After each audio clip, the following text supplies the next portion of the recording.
In today's presentation, we will cover Section 117-45 of the Cherokee Code, the Standards of Ethical Conduct. It is the policy of the Eastern Band of Cherokee Indians that high moral and ethical standards among the elected officials, appointed officials, and executive staff employees are necessary in order to eliminate conflicts of interest in tribal offices, improve standards of tribal service, preserve the sacred public trust, promote and strengthen the faith and confidence of enrolled members in their government. The Code of Ethics provides a mechanism whereby the tribe may hold such officials accountable for their conduct in performing the duties and responsibilities of their tribal office. Who does the Code of Ethics apply to? Fundamentally, it applies to you as a tribal official, but it also affects the members of your immediate family. 117-45 defines immediate family as your parents, your spouse, your siblings, or your children. How is the Code of Ethics structured? The Code of Ethics is divided into two sections. There are 3 absolute prohibitions and then 16 minimum standards. The first absolute prohibition is you will not participate in the selection, award, or administration of a contract if you have a conflict of interest. You or your immediate family will not solicit or accept gratuities, favors, or anything of monetary value from contractors, potential contractors, or subcontractors. You will not enter into any contract directly or through a business entity in which you have an interest in for services or goods of the tribe for the purpose of either receiving or providing services or goods. This does not apply to programs available to all tribal members.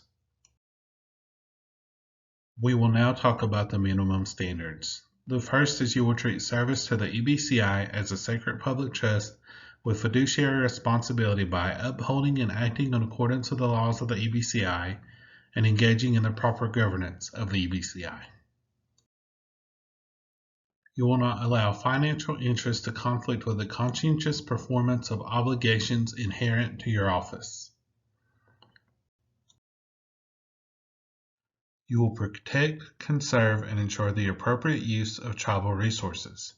Tribal resources refers to land, physical property, and services owned, provided, distributed, administered, or allocated by tribal officials that have been paid for, subsidized, or otherwise acquired by the offices and agencies of the EBCI, funds and other financial assets of the EBCI, and other tribal materials made available to tribal officials while acting in an official capacity, which includes documentation, communications, and other records made available to a tribal official. You will provide every enrolled member a time to be heard on a tribal issue that falls under the scope of your duties. You will not use the prestige of the office to advance personal interests of others or yourself.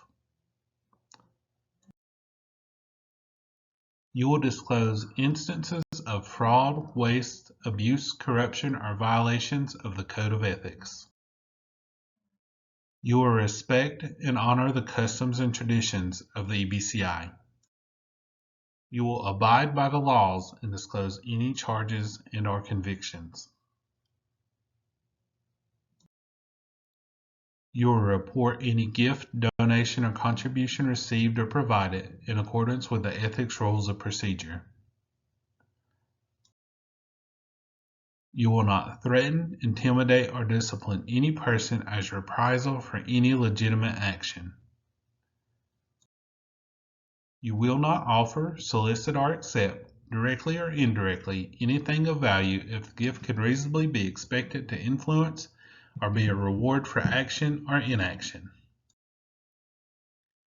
You will not withhold materials or information discussed in closed session unless they are deemed private in accordance with Chapter 132 of the Cherokee Code.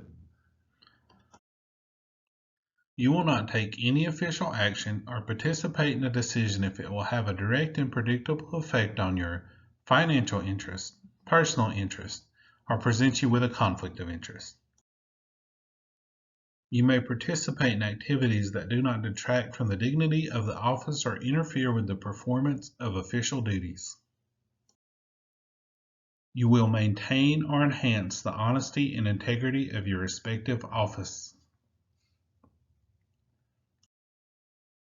You will protect and enhance the environmental and cultural resources of the EBCI. We will now talk about the reporting requirements for tribal officials. The 4 reporting requirements that we will cover is attestation and disclosure statements, the reporting of fraud, waste, corruption, or ethics violations, the reporting of charges or convictions, and then the reporting of gifts, donations, or contributions.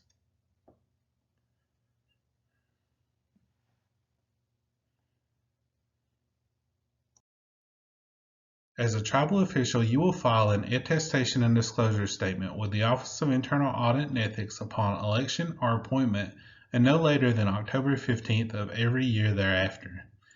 The attestation and disclosure statement must be on a form prescribed by the Office of Internal Audit and Ethics and must include the following: a statement that the tribal official received, read, understands, and will abide by the Code of Ethics. A list of the tribal official's immediate family as defined in Cherokee Code 117-45-1A5. A list of businesses or entities in which the tribal official or immediate family has a personal interest as defined in Cherokee Code 117-45-1A3. As a tribal official, you are required to report fraud, waste, corruption, or ethics violations.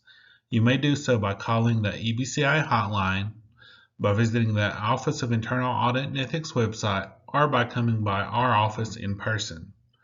Fraud, waste, or corruption allegations can be reported anonymously. Ethics violations must be reported in writing and signed, therefore they cannot be anonymous. As a tribal official, you are required to notify the Office of Internal Audit and Ethics of any misdemeanor or felony charges or convictions within 24 hours. You may make this initial report by calling 359-7072 or 359-7074. If it is after business hours, you may leave a voice message with information if necessary. Then, within 5 business days, you have to submit the relevant documentation outlining the details of your charge or conviction. Once you have a final disposition of the charge or conviction, you then have 5 business days to submit that documentation. Gifts, donations, or contributions are reported quarterly to the Office of Internal Audit and Ethics. The first quarter reports for October through December are due January 15th. Second quarter reports for January through March are due April 15th. Third quarter reports for April through June are due July 15th. Fourth quarter reports for July through September are due October 15th. These days will only change if they fall on a weekend or a tribal holiday. If that occurs, they will then be moved to the next business day when the tribe is open. You must complete a gift reporting form even if you do not give or receive gifts, donations, or contributions during the quarter.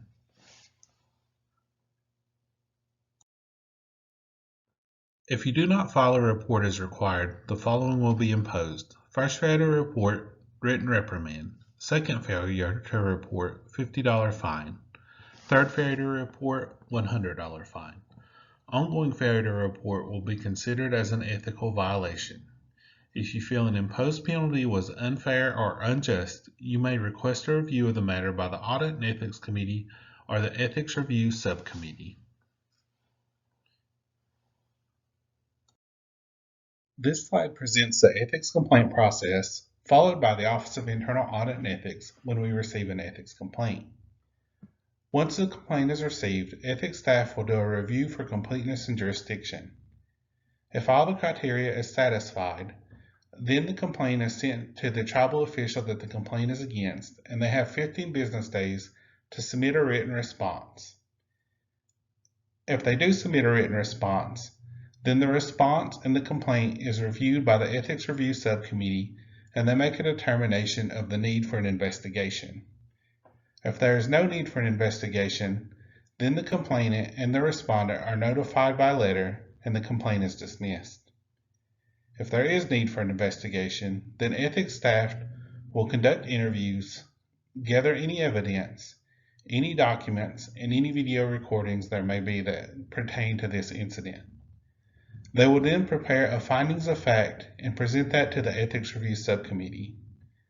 The Ethics Review Subcommittee will then make a determination of probable cause of an ethics violation. If they determine that there is probable cause of an ethics violation, then the findings of fact is forwarded to the Full Audit and Ethics Committee. The Full Audit and Ethics Committee then makes a final determination that if there is a violation of the Code of Ethics. If they determine that there is a violation of the Code of Ethics, then the next slide will lay out those penalties. What happens if you violate the Code of Ethics? If the Audit and Ethics Committee finds by clear and convincing evidence that a violation has been committed, a monetary fine shall be assessed. The committee shall take the severity of the violation and any previous ethics violations into account when determining the amount of the fine. In addition to a monetary fine, the Audit and Ethics Committee may impose or recommend a corrective action on the tribal official.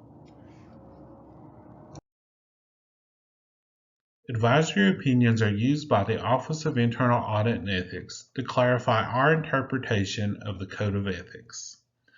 The Audit and Ethics Committee or the Ethics Review Subcommittee will issue a written advisory opinion to any person defined as a tribal official. Only those defined as tribal officials in 117-45 can request an advisory opinion. The information needed in an advisory opinion request is your name, address, and telephone number, your office or appointment held, and the factual basis of your request. An advisory opinion request must be in writing and may be submitted via mail, hand-delivered to our office, or emailed directly to our office. The office has a form for advisory opinion requests, but your request does not need to be on this form as long as it includes all of this information.